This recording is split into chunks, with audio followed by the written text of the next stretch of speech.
Shalom.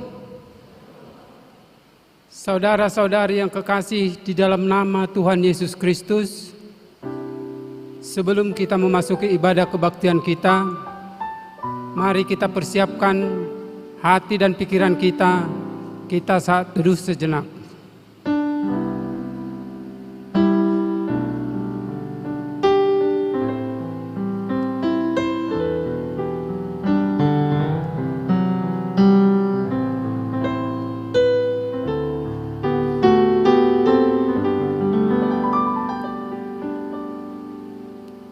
Amin.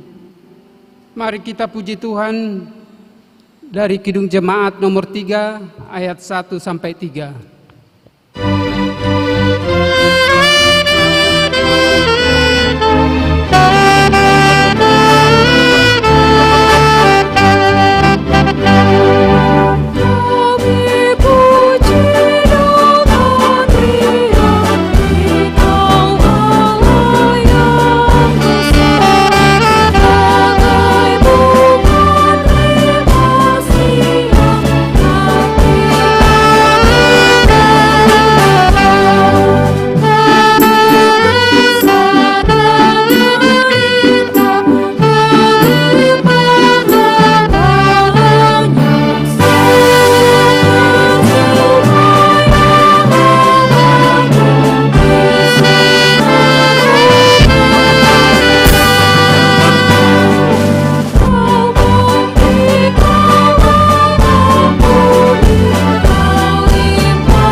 Di dalam nama Allah Bapa dan anaknya Tuhan Yesus Kristus dan Roh Kudus Khalik langit dan bumi. Amin. Dari jauh Tuhan menampakkan diri kepadanya. Aku mengasihi engkau dengan kasih yang kekal. Sebab itu aku melanjutkan kasih setiaku kepadamu. Haleluya.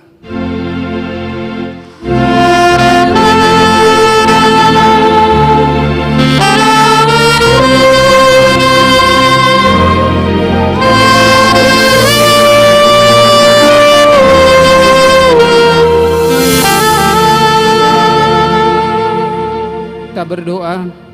Ya Tuhan Allah yang Maha Kuasa, anugerahkanlah, tumbuhkanlah iman yang sungguh di dalam hati kami. Teguhkanlah iman kami setiap hari untuk menghadapi beragam pencobaan. Ajarlah kami untuk mengasihi Engkau dan sesama kami, supaya hidup kami mencerminkan kebaikan dan rahmat-Mu yang besar. Berikanlah juga kepada kami pengharapan yang hidup, agar kami senantiasa bersukacita menantikan datangnya kerajaan-Mu dan melakukan kehendak-Mu dalam hidup kami sehari-hari, di dalam nama anak-Mu, Yesus Kristus, Tuhan kami.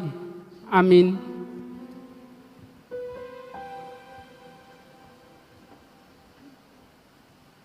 Kita bernyanyi dari Kidung Jemaat nomor 53, ayat 1 tambah 3.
Marilah kita membaca firman Tuhan sebagai pendahuluan khotbah pada minggu ketiga setelah Trinitatis yang tertulis dalam Mazmur 66 ayatnya yang pertama sampai yang ke-9.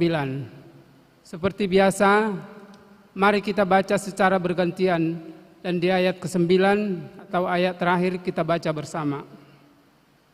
Mazmur 66 ayat 1 sampai 9. Untuk pemimpin biduan, nyanyian Mazmur, bersorak-soraklah bagi Allah hai seluruh bumi. Mazmurkanlah kemuliaan namanya, muliakanlah dia dengan puji-pujian. Katakanlah kepada Allah, betapa dahsyatnya segala pekerjaanmu, oleh sebab kekuatanmu yang besar, musuhmu pun tunduk menjilat kepadamu. Seluruh bumi sujud menyembah kepadamu dan bermazmur bagimu, memazmurkan namamu. Pergilah dan lihatlah pekerjaan-pekerjaan Allah, Ia dahsyat dalam perbuatannya terhadap manusia. Ia mengubah laut menjadi tanah kering, dan orang-orang itu berjalan kaki menyeberangi sungai. Oleh sebab itu kita bersukacita karena Dia. Yang memerintah dengan perkasa untuk selama-lamanya, yang matanya mengawasi bangsa-bangsa, pemberontak-pemberontak tidak dapat meninggikan diri. Pujilah Allah kami, hai bangsa-bangsa, dan perdengarkanlah puji-pujian kepadanya. Kita baca bersama. Ia mempertahankan jiwa kami di dalam hidup dan tidak membiarkan kaki kami goyah. Demikian firman Tuhan. Yang berbahagia ialah mereka yang mendengarkan firman Tuhan dan yang memeliharanya serta mengamalkannya. Amin. Kita bernyanyi dari Kidung Jemaat nomor 39 ayat 1 tambah 3.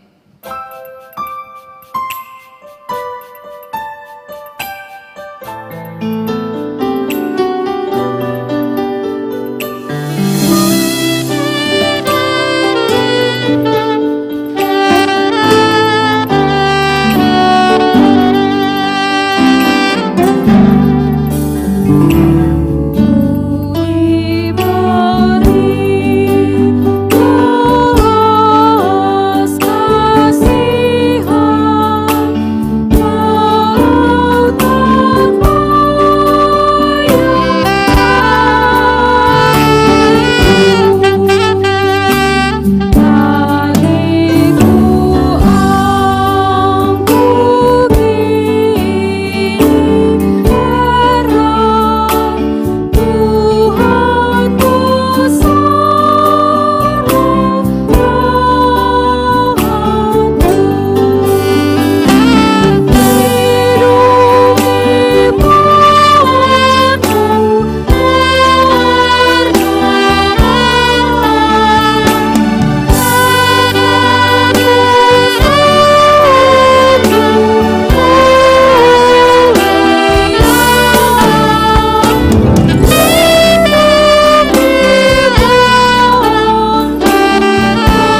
Saudara-saudari yang kekasih di dalam nama Tuhan Yesus Kristus,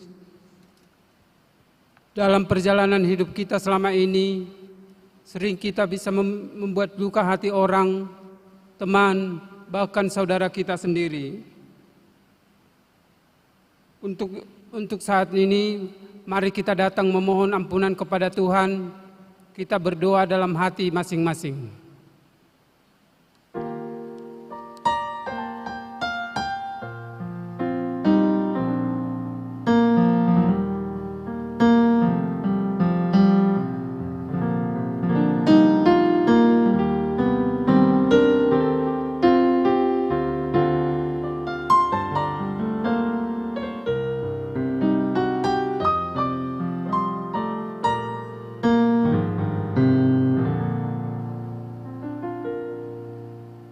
Kita berdoa. Bapa kami yang di surga, yang maha kuasa dan pengasih, Engkau tidak berkenan melihat kematian orang fasik, tetapi Engkau berkenan kepada pertobatannya agar ia hidup. Oleh karena itu, kami datang kepadamu meminta keampunan dosa kami, dan berilah kami kekuatan untuk melawan segala kejahatan, serta bimbinglah kami di jalan-Mu yang benar, sehingga kami hidup di dalam kasih Yesus Kristus, Tuhan kami. Amin. Janji Tuhan tentang pengampunan dosa. Karena semua orang telah berbuat dosa dan telah kehilangan kemuliaan Allah, oleh kasih karunia telah dibenarkan dengan cuma-cuma karena penebusan dalam Kristus Yesus. Kristus Yesus telah ditentukan Allah menjadi jalan perdamaian karena iman dan dalam darahnya. Segala kemuliaan bagi Allah di tempat yang maha tinggi. Amin.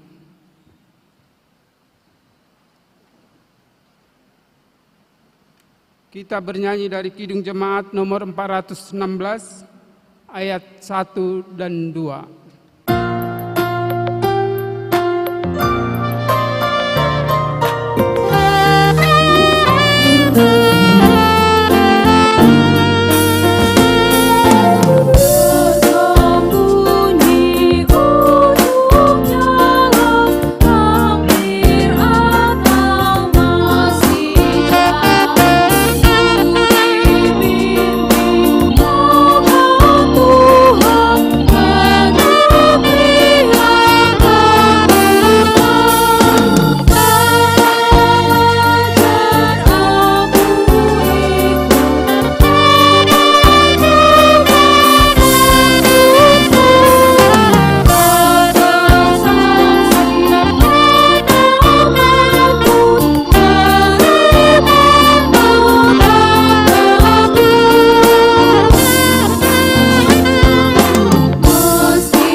Firman Tuhan sebagai petunjuk hidup baru tertulis dalam hukum Taurat yang pertama sampai dengan yang keempat. Saya baca untuk kita. Hukum Taurat yang pertama. Akulah Tuhan Allahmu, jangan ada padamu Allah lain di hadapanku. Hukum Taurat yang kedua. Jangan membuat bagimu patung yang menyerupai apapun yang ada di langit, atau yang ada di bumi, atau yang ada di dalam air, di bawah bumi, untuk disembah atau ditaati. Hukum Taurat yang ketiga, jangan menyebut nama Tuhan Allahmu dengan sembarangan, sebab Tuhan akan memandang bersalah orang yang menyebut namanya dengan sembarangan. Hukum Taurat yang keempat, ingat dan kuduskanlah hari Sabat. 6 hari lamanya engkau akan bekerja dan melakukan segala pekerjaanmu, tetapi hari ketujuh adalah hari Sabat Tuhan Allahmu. Maka jangan melakukan pekerjaan engkau atau anakmu laki-laki atau anak perempuan atau hambamu laki-laki atau hambamu perempuan atau hewanmu atau orang asing yang berada di tempat kediamanmu. Sebab 6 hari lamanya Tuhan menjadikan langit dan bumi, laut dan segala isinya, dan ia berhenti pada hari ketujuh. Itulah sebabnya Tuhan memberkati hari Sabat dan menguduskannya. Demikian hukum Taurat Tuhan. Marilah kita memohon kekuatan dari Tuhan. Ya Allah Bapa kami, berilah kami kekuatan untuk melakukan yang sesuai dengan hukum-Mu. Amin. Kita bernyanyi dari PKJ 126 ayat 1-3.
Marilah kita bersaksi mengikrarkan pengakuan iman kita bersama jemaat pada segala abad di seluruh dunia ini. Kita ucapkan bersama. Aku percaya kepada Allah Bapa yang Maha Kuasa Khalik langit dan bumi. Aku percaya kepada Yesus Kristus, anaknya yang tunggal Tuhan kita, yang dikandung dari Roh Kudus, lahir dari anak darah Maria, yang menderita di bawah pemerintahan Pontius Pilatus, disalibkan, mati dan dikuburkan, turun ke dalam kerajaan maut, pada hari ketiga bangkit pula dari antara orang mati, naik ke surga, duduk di sebelah kanan Allah Bapa yang Maha Kuasa, dan akan datang dari sana untuk menghakimi orang yang hidup dan yang mati. Aku percaya kepada Roh Kudus, gereja yang kudus dan am, persekutuan orang kudus, pengampunan dosa, kebangkitan daging, dan hidup yang kekal. Amin.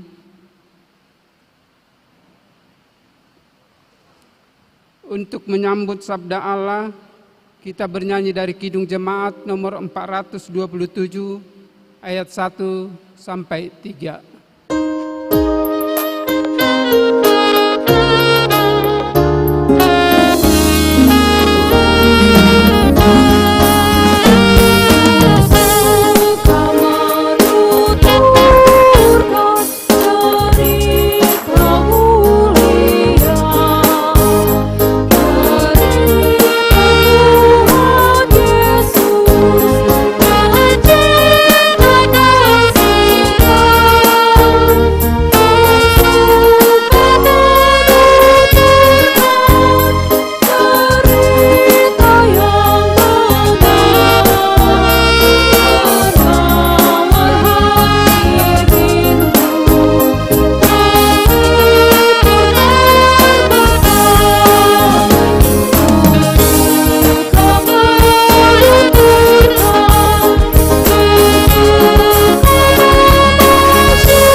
Damai sejahtera yang dari Allah Bapa yang melampaui segala akal, itulah kiranya menyertai hati dan pikiran saudara-saudara dalam Yesus Kristus Tuhan kita. Amin. Bapak, Ibu, dan saudara-saudara yang dikasihi oleh Tuhan, firman Tuhan untuk melengkapi sukacita kita sekaligus mendahulukan pada ibadah kita adalah yang terambil dari Galatia 6 ayat 1 sampai 10. Saling membantulah kamu. Saudara-saudara, kalaupun seorang kedapatan melakukan suatu pelanggaran, maka kamu yang rohani harus memimpin orang itu ke jalan yang benar dalam roh lemah lembut, sambil menjaga dirimu sendiri, supaya kamu juga jangan kena pencobaan. Bertolong-tolonganlah menanggung bebanmu, demikianlah kamu memenuhi hukum Kristus. Sebab kalau seorang menyangka bahwa ia berarti, padahal ia sama sekali tidak berarti, ia menipu dirinya sendiri. Baiklah tiap-tiap orang menguji pekerjaannya sendiri, maka ia boleh bermegah melihat keadaannya sendiri dan bukan melihat keadaan orang lain.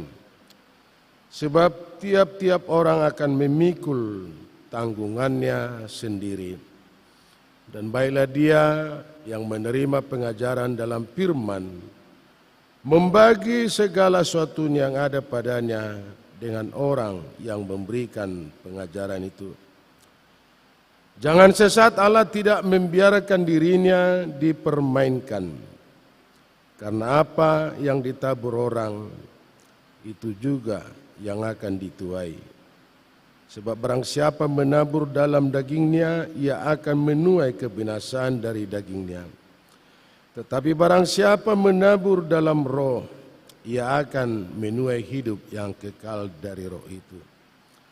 Janganlah kita jemu-jemu berbuat baik.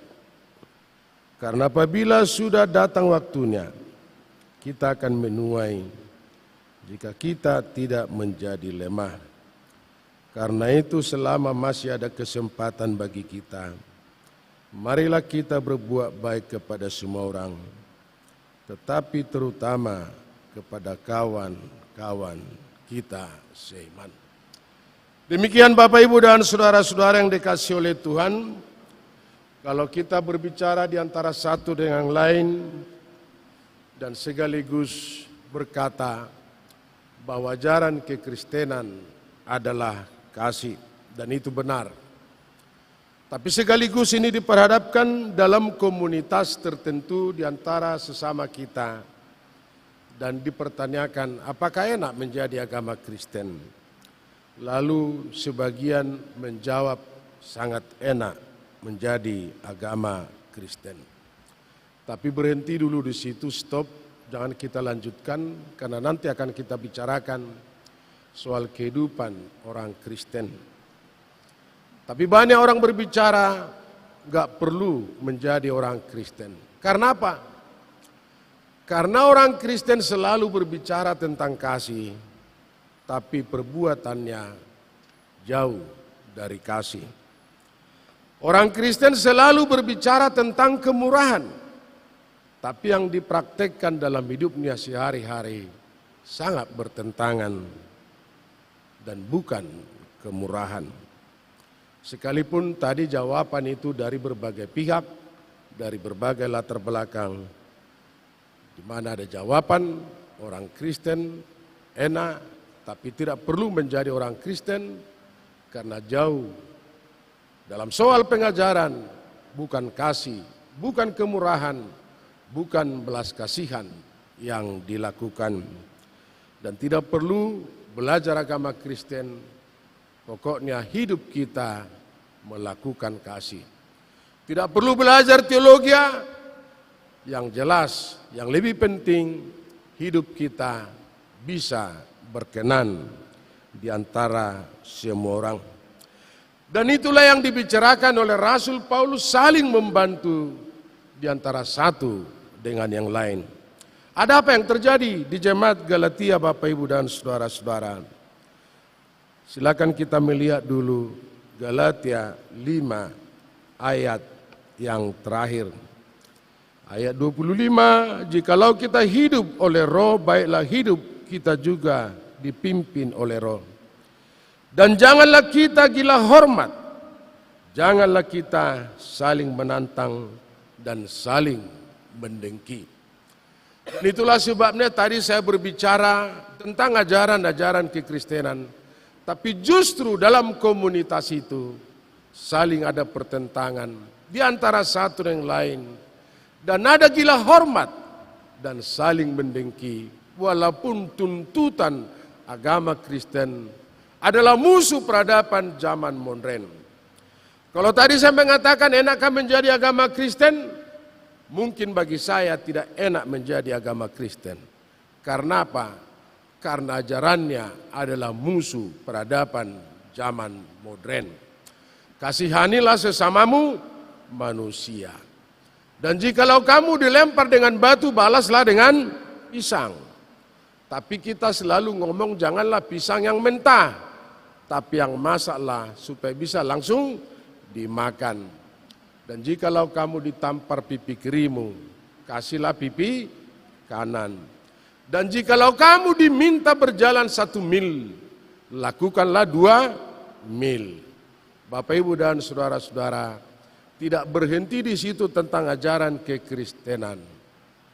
Dan ada kelanjutan-kelanjutan tertentu. Siapa yang mau menjadi pemimpin, baiklah dia menjadi hamba. Tidak ada penerapan ajaran di dunia ini selain ajaran kekristenan seperti itu. Makanya tadi saya berbicara soal kekristenan itu enak atau tidak, hanya ajaran kekristenan soal perbuatan kasih luar biasa.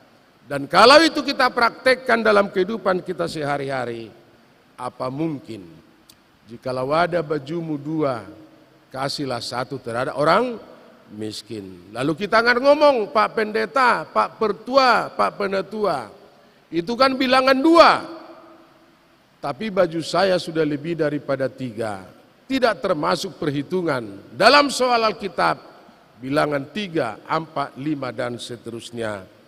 Hanya bilangan 2. Lalu kita akan berbicara tentang konteks ini Bapak Ibu dan saudara. Dalam jemaat Galatia sudah terjadi pernak-pernik di antara satu dengan yang lain. Ada yang gila hormat, ada yang saling menantang dan saling mendengki di antara satu dengan yang lain. Sehingga Rasul Paulus berbicara tidak berhenti di situ, tapi dia mengatakan supaya saling bertolong-tolongan di antara satu dengan yang lain, dan sekaligus jangan gila hormat, tapi semestinya saling mengasihi di antara satu dengan yang lain. Saudara-saudara yang dikasihi oleh Tuhan, kalau tadi kita berbicara sudah terjadi pernak-pernik di antara satu dengan yang lain dalam komunitas perkembangan jemaat Galatia. Dan kita tahu jemaat Galatia ini tidak didominasi oleh kalangan Yahudi, tapi dari berbagai-bagai latar belakang. Karena gereja tidak lagi di sekitar Galilea, Judea, Samaria, tapi gereja sudah berkembang, sudah sampai kepada Pontus, Galatia, Kapadosia, dan Asia Kecil.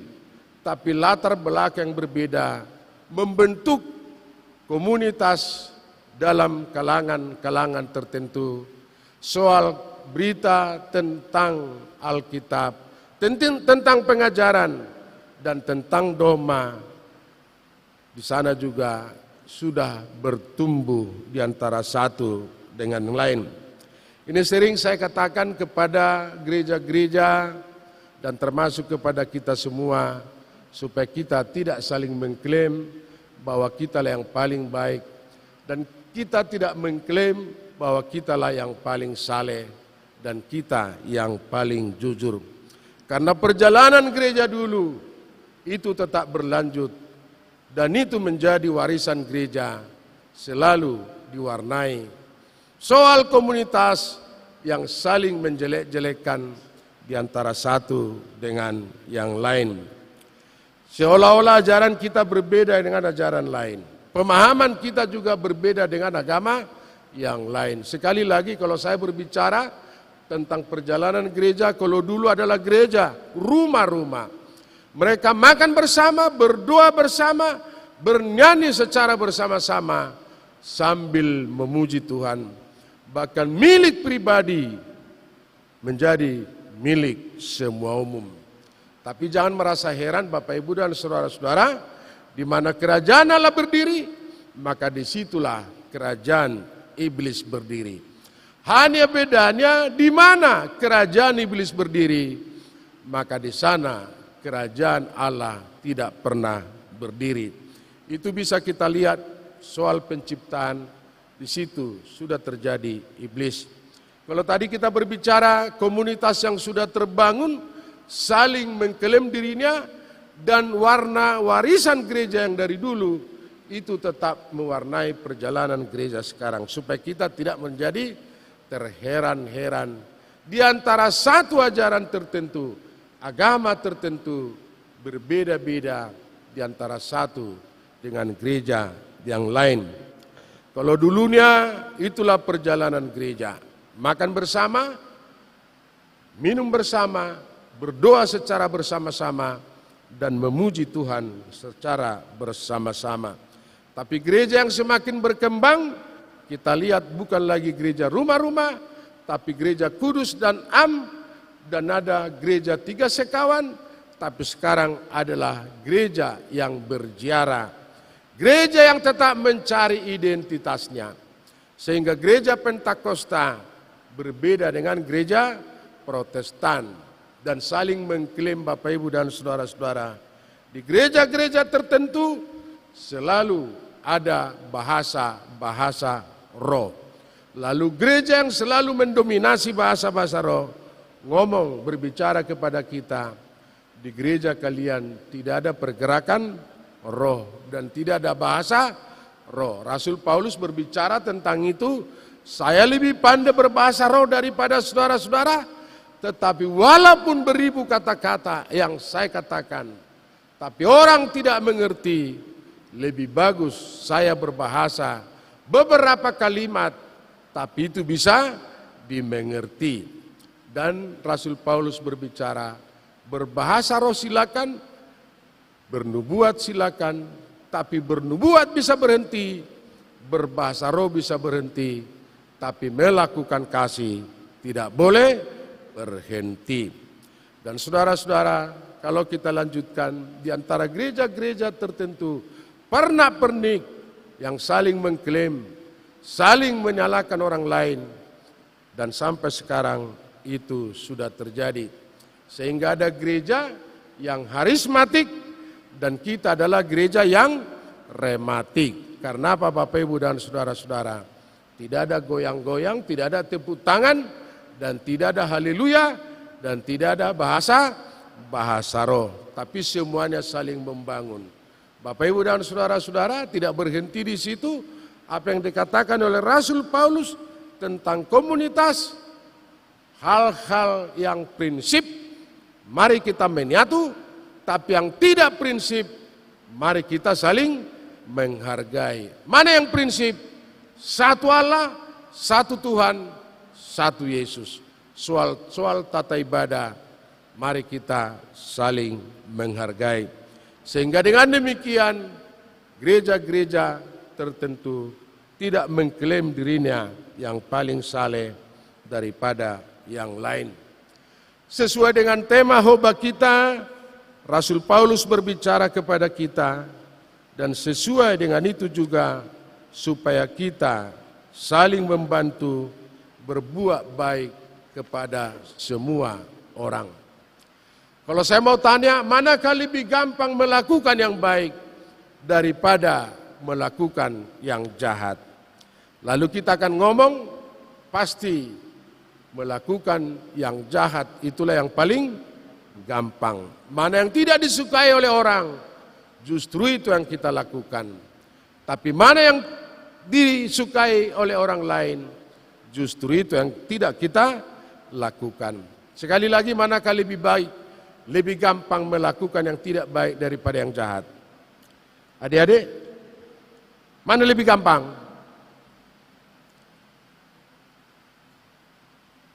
Mana lebih gampang? Berbuat baikkah atau melakukan yang jahat?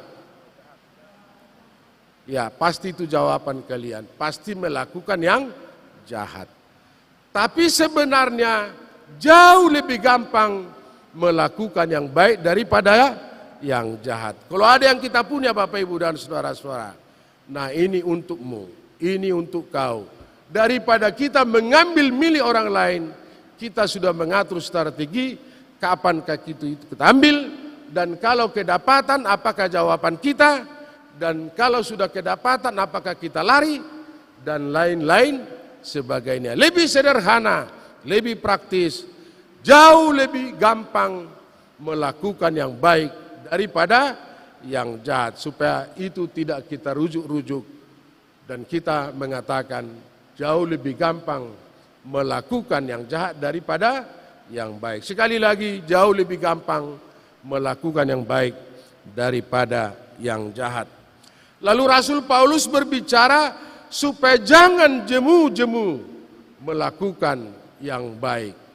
Bukan Rasul Paulus berbicara berbuat baiklah, tapi dia berbicara supaya kita jangan jemu-jemu melakukan atau berbuat yang baik. Karena apa Bapak Ibu dan saudara-saudara?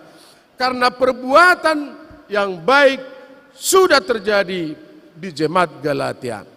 Tapi boleh-boleh saja Bapak Ibu dan saudara-saudara berhenti, stop, ada perasaan luntur-lentur, dingin. Dan itu biasanya, kenapa berhenti? Karena mungkin di satu pihak berkata, tidak ada gunanya berbuat baik kepada orang lain. Kenapa tidak ada gunanya berbuat baik? Karena yang kita tolong pun, yang kita bantu pun tidak tahu diri dan tidak merasa dibantu, dan sekaligus yang kita bantu pun tidak pernah bersyukur. Tapi Rasul Paulus berbicara supaya tidak berhenti, tidak jemu-jemu melakukan yang baik terhadap semua orang, sekalipun ada konotasinya. Perbuatan baik itu terutama untuk seiman. Saya tidak akan berbicara tentang kata-kata daripada Rasul Paulus yang mengatakan bahwa Rasul Paulus berbicara jangan sesat, karena ini berbicara soal uang dan soal yang melayani dalam bait suci atau gereja.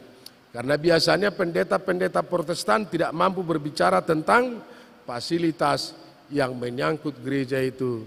Karena orang berbicara akan ngomel, ini pendeta selalu berbicara tentang uang, walaupun memang perlu uang. Karena apa Bapak Ibu dan saudara-saudara? Dalam soal pemberitaan firman, dan Rasul Paulus berbicara supaya yang mengajar firman itu mendapat upah dari pengajarannya. Lain kali kita akan berbicara tentang ini, tapi yang jelas Tuhan juga menghargai pemberian daripada setiap pribadi. Saudara-saudara yang dikasih oleh Tuhan, sekali lagi jangan jemu berbuat baik. Dan ini juga berbicara, jangan katanya seolah-olah kita ini berharga, padahal tidak berharga. Jangan menyombongkan diri. Tapi kalau kita melakukan sesuatu, mestinya kita lihatlah siapa diri kita. Karena sering aku adalah aku, tapi tidak tahu siapa aku. Dan yang jelas Bapak Ibu dan saudara-saudara, di mana Paulus berbicara untuk saling membantu dan jangan menyombongkan diri. Ini cerita daripada Bapak Dr. Andar Lubantobing, boleh dikatakan sejarah yang mencatat pendiri gereja GKP. Kalau dikatakan tentang sombong, ini mungkin terlalu vulgar kalau kita berbicara. Orang Batak kan terlalu tinggi harga dirinya. Karena apa? Karena semua adalah raja. Raja ni hula-hula, raja ni dongat tubuh, semua raja sampai raja Bodar dan raja Parhubas sampai Margitong-gitong asal mah gabe raja. Dan itulah harkat martabat orang Batak. Katanya harga dirinya terlalu tinggi. Walaupun satu-satunya orang atau suku yang siap menghadapi tantangan zaman adalah suku Batak Toba. Karena apa? Karena sudah ada tatanan sosial yang mengatur suku Batak Toba. Sobamar hula-hula, ilek marboru, manat mardongat tubuh. Nanti adik-adik pelajari itu. Tanyakan kepada orang tua apa itu. Karena di satu sisi kita terlalu nasionalis, nggak tahu lagi bahasa Batak. Tapi kalau Simalungun sehebat-hebatnya pasti bahasa Simalungun. Orang Karo sehebat-hebatnya pasti orang bahasa Karo.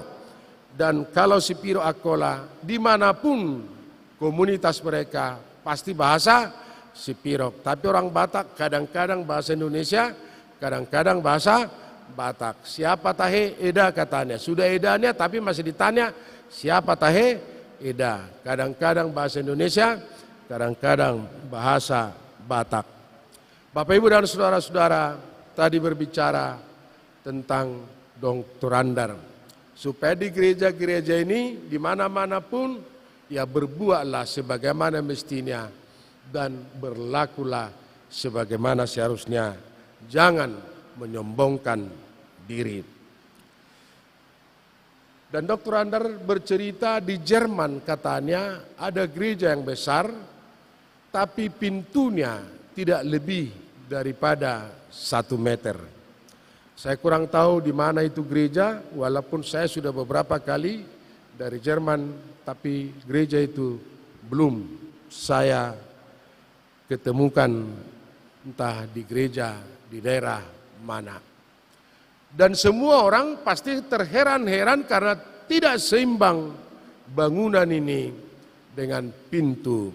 Pintu itu tidak lebih daripada 1 meter. Lalu apa pesan moral di sana Bapak Ibu dan saudara-saudara? Walaupun tidak seimbang, bangunan yang begitu besar tapi pintu begitu pendek, tidak lebih daripada 1 meter. Pesan moral di sana, karena siapapun orangnya, jabatan apapun yang disandangnya, tapi dia mesti sadar, menyadari, memahami bahwa dia sebenarnya mau menghadap Tuhan. Mestinya harus tunduk karena menghadap Tuhan. Kalau dikatakan Bapak Ibu dan saudara-saudara, kadang kala gereja menjadi lahan perdebatan, lahan gengsi, lahan daripada harga diri yang menunjukkan harga dirinya terlalu tinggi di gereja. Dan semuanya kita sebenarnya Bapak Ibu dan saudara-saudara adalah hamba-hamba Tuhan yang dipakai Tuhan untuk melengkapi kerajaan Tuhan. Dan siapapun kita, talenta apapun yang kita pergunakan dan semestinya itu kita persembahkan kepada Tuhan. Dan sekali lagi Rasul Paulus berkata, supaya tidak jemu berbuat baik. Walaupun ada di sana dikatakan soal hukum tabur tuai, tapi bukan hukum karma. Kalau kita melakukan yang jahat, pasti hasilnya yang jahat. Tapi yang jelas, ini adalah hukum Tuhan, hukum tabur tuai, dan bukan hukum karma.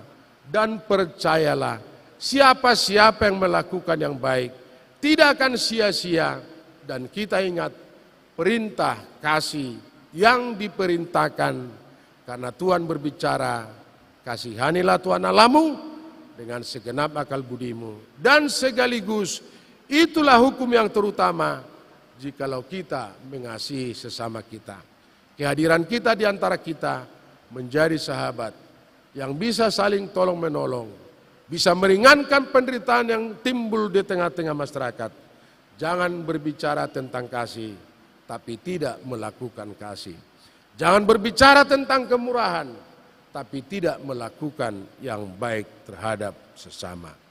Hukum Tuhan itu diperuntukkan kepada kita, dan itu tidak akan menjadi sia-sia, dan itu akan mendapat upah nantinya siapapun yang melakukan yang baik. Kita berdoa.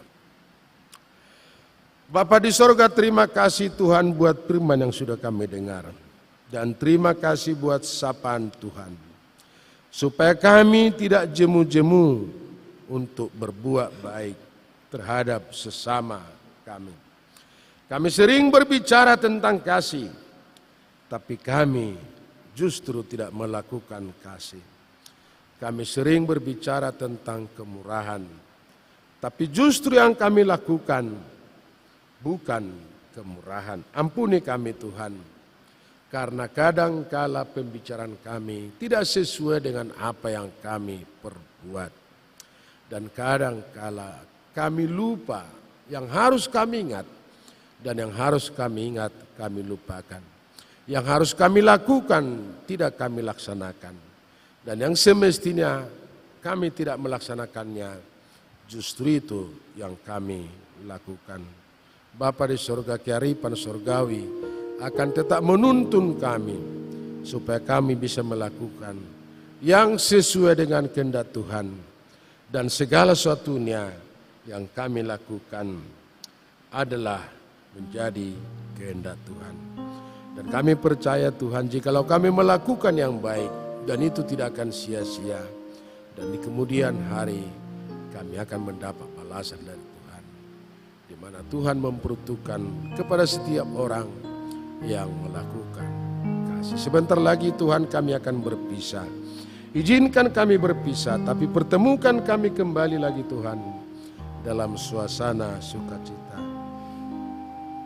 Nyanyian kami, senyuman kami akan hilang dari tengah-tengah kami. Namun sabdamu, firmanmu, butiran cinta kasih tidak akan hilang dari tengah-tengah kehidupan kami. Namun akan tetap berbisik-bisik dalam hati sanubari kami. Menjadi satu ikatan perpaduan yang tidak bisa terpisahkan.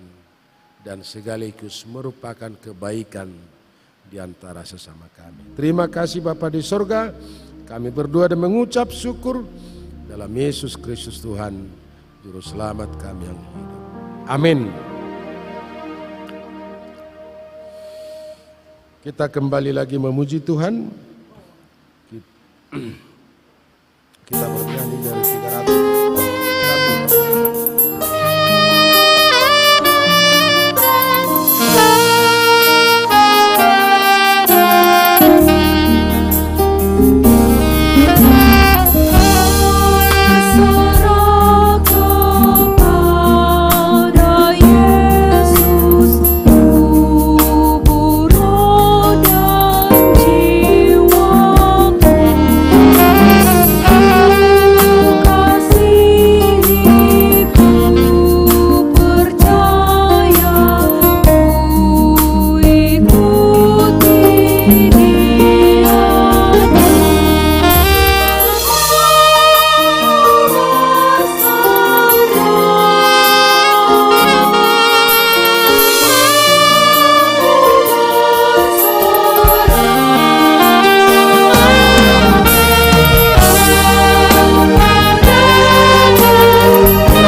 Firman Tuhan mempersiapkan hati dan pikiran kita untuk memberi persembahan sekaligus pengucapan syukur adalah yang terambil dari Ibrani 9 ayat 14. Betapa lebihnya darah Kristus yang oleh Roh yang kekal telah mempersembahkan dirinya sendiri kepada Allah sebagai persembahan yang tak bercacat, akan menyucikan hati nurani kita dari perbuatan-perbuatan yang sia-sia, supaya kita dapat beribadah kepada Allah yang hidup. Amin. Kita beri persembahan kita.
Kita berdoa, ya Allah Bapa kami yang di surga, Engkaulah sumber segala berkat dan karunia dalam hidup kami.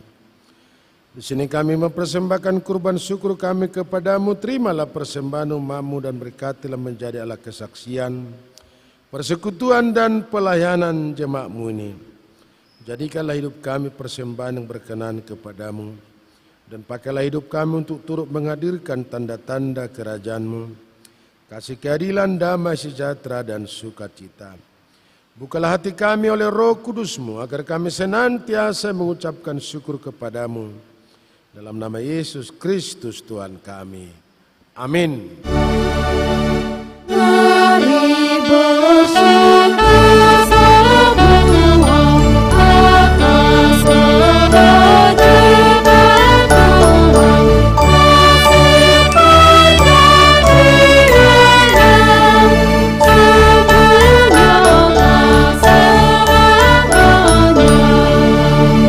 Dia yang mengingat kita dalam susah dan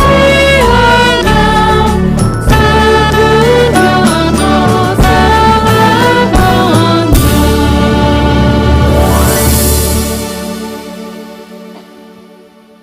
Bapa kami yang di sorga, dikuduskanlah namamu, datanglah kerajaanmu, jadilah kehendak-mu di bumi seperti di sorga.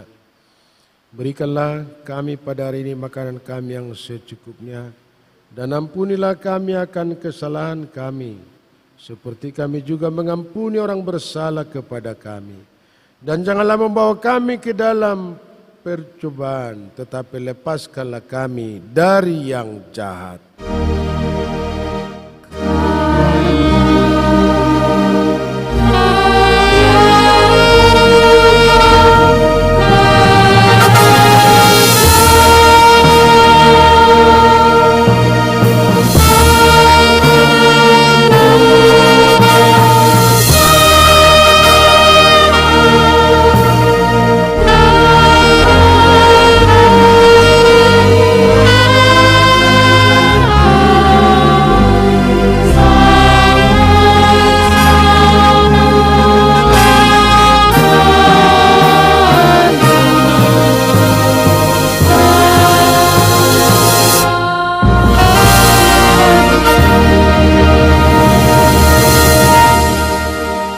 Terimalah berkat dari Tuhan dan pulanglah dengan damai.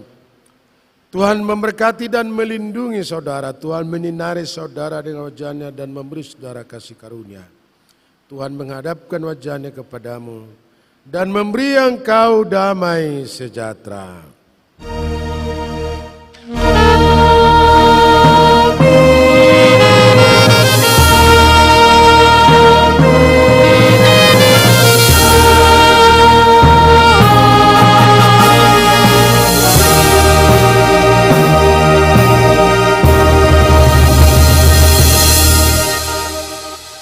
Selamat hari Minggu, Shalom, Horas.